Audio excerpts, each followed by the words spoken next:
Une méditation tirée du livre Maranatha, Le Seigneur vient d'Ellen White. 29 mars. Une garantie de sécurité divine. Le Seigneur sait délivrer de la tentation les hommes pieux et réserver les injustes pour être punis au jour du jugement. 2 Pierre 2, verset 9. Pendant le temps d'épreuve qui approche, Dieu donnera un gage de sécurité à tous ceux qui ont gardé la parole avec patience. La colonne de nuée qui parle de colère et de terreur aux transgresseurs de la loi de Dieu est lumière, miséricorde et délivrance pour ceux qui observent ses commandements. Le bras qui frappe le rebelle sera puissant pour sauver celui qui est loyal. Chaque fidèle sera sûrement rassemblé.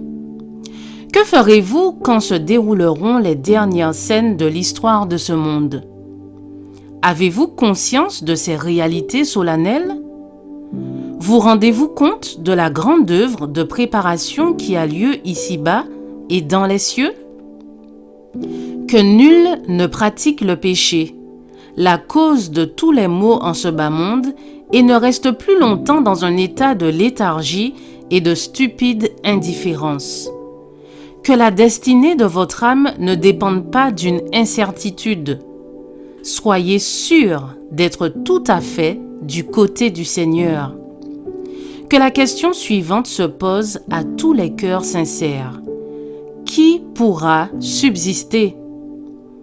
Vous êtes-vous efforcé en ces dernières heures du temps de grâce d'améliorer votre caractère? Avez-vous purifié votre âme de toute souillure? Avez-vous vécu selon la lumière qui vous a été départie? Vos actes sont-ils en harmonie avec votre profession de foi? L'influence apaisante, adoucissante de la grâce de Dieu opère-t-elle en vous?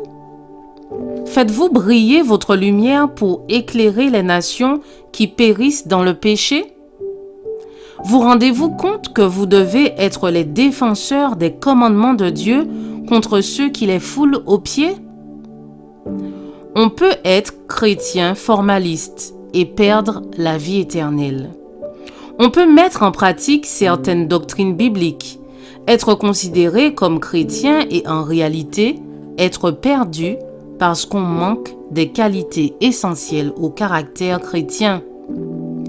Tandis que le temps de grâce se prolonge et que le Sauveur intercède pour nous, faisons tous nos efforts en vue de l'éternité. La grande crise est devant nous. Affronter ces épreuves et ces tentations et accomplir ses devoirs requiert de la foi persévérante. Mais nous pouvons triompher glorieusement. Pas une seule âme qui veille, qui prie et croit sera trompée par l'ennemi.